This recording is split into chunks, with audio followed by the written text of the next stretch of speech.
نبی کریم صلی اللہ تعالی علیہ وسلم نے ارشاد فرمایا 3 لوگ ہیں جنہیں دیکھ کے رب مسکراتا ہے۔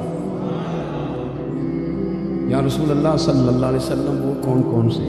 تو محبوب فرمانے لگے ایک وہ بندہ ساری مخلوق سوئی ہے، آدھی رات ہے، رات کا پچھلا پہر ہے، اس نے اٹھ کے وضو کر لیا، مصلی پہ کھڑا ہو گیا، خدا کی یاد ہو، فرمایا اسے دیکھ کے رب مسکراتا ہے جو اس کی شان کے لائق ہے۔ مسکراتا ہے اللہ، یہ تو سونے کا ٹائم تھا، یہ تو گہری نیند آنے کا وقت تھا، رات کا پچھلا پہر، رات پوے تے بے درداں نو نیند پیاری آوے، درد منداں نو یاد سجن دی ستیاں بھی آن جگاوے، اور ساون کی کالی راتوں میں جب بوندا باندی ہوتی ہے، وہ راتوں کو اٹھ اٹھ روتے ہیں جب خلقت ساری سوتی ہے، اللہ مسکراتا ہے۔ سننا میرے بھائی، میرے نبی پاک صلی اللہ تعالیٰ علیہ وسلم فرماتے ہیں جب مسلمان نماز کے لیے صفیں بناتے ہیں، ترتیب لگ رہی ہوتی ہے، اب اللہ کی بارگاہ میں کھڑے ہوں گے، قیام کریں گے، رکوع کریں گے، سجود کریں گے، فرمایا جب مومن صفیں بناتے ہیں تو رب دیکھ کے مسکراتا ہے،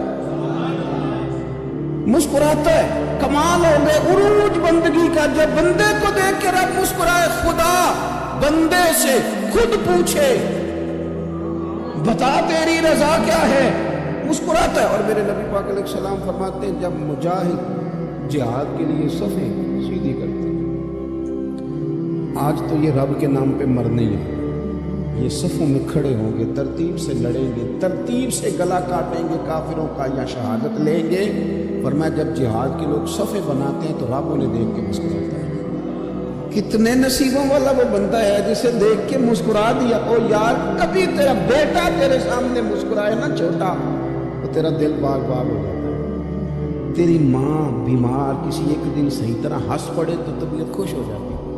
مجھے بتاؤ نا جس کا رب بھی اسے دیکھ کے ہنس پڑے، جو اس کی شان کے لائق ہے، کیا اس بندے کے نصیبیں ہیں، کیا اس کے مقدر ہیں؟ آپ اس مقام پر اپنے آپ کو لائیں۔ اب دیکھیں نا یہ حدیث آپ نے سن لی، اب ہم نے نا اس طرح صفیں نہیں بنانے کو، اس طرح ساری دنیا، اب ذرا صفیں بھی شوق سے بنائیں، اب ذرا تھوڑا سا شوق پیدا کریں گے، بھئی یہ تو میں وہ کام کرنے لگا ہوں جسے دیکھ کے رب مسکراتا ہے۔ نبی پاک صلی اللہ علیہ وسلم نے فرمایا جب کوئی بندہ توبہ کرتا ہے، ہم توبہ کا رٹا لگاتے ہیں، یا اللہ میری توبہ یا اللہ۔ اور توبہ کا تو مطلب یہ ہے کہ پچھلے گناہوں سے پکی توبہ، آج کے بعد یہ غلطی نہ کرنے کا پکا وعدہ۔ تو نے ساری شب برات رو کے گزاری ہے، بتا سویرے جھوٹ جوڑنے کا ارادہ ہے تیرا؟ آج کے بعد رشوت تو نہیں نہ لے گا، ملاوٹ تو نہیں نہ کرے گا، یہ توبہ ہے۔ اور اگر سارے کام اسی طرح کرنے تو پھر یہ توبہ کا رٹا ہے، جتنا مرضی لگاؤ۔ حضرت علی بن ربیعہ رضی اللہ تعالیٰ عنہ فرماتے ہیں میں مولا علی کے ساتھ تھا، مقام حرہ کی طرف جا رہے تھے، حضرت علی نے ہاتھ اٹھا کے دعا مانگی ہماری تعلیم کے لیے، ورنہ حضرت علی ہم صحابہ کو محفوظ عن الخطا تو مانتے ہیں، ہاتھ اٹھا کے کہا اے اللہ ہمارے گناہ بخش دے، تیرے علاوہ کوئی معاف کرنے والا نہیں۔ اور پھر حضرت علی آسمان کی طرف دیکھا اور دیکھ کے نا حضرت علی بن ربیعہ کو تو مسکرائے۔